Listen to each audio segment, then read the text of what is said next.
Welcome back to Kenny Upol. Today we're going to show you how to remove a taillight. As with most projects, you'll see that every manufacturer has their way of doing things, but in most cases there will be a couple of bolts and a little grommet or two holding the taillight in the back.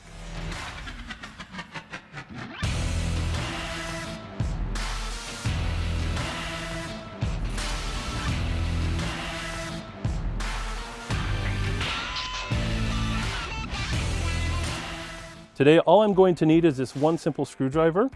I have 2 bolts to remove. Always think to leave your bolts off to the side. You never know if you're going to need them, so you're better off to keep them handy. There's a second one down here. There we go. We got the second one off. I'll leave in the trunk. Always give a bit of a wiggle. You're never too sure exactly where it's holding on, but I can feel there are 2 little clips in the back here. If I pull that out, I've got it off. Now you have the option to remove the entire wiring harness. There's a simple clip here, and you pull the wires through. If you don't need the bulbs, simply disconnect them and leave them for the next customer. Usually it's just a little twist, and there you go. I'll leave them in the vehicle. As you see, it only took a few minutes to remove this taillight and save a whole lot of money. If you need to replace your taillight, we're waiting for you here at Kenny Upol.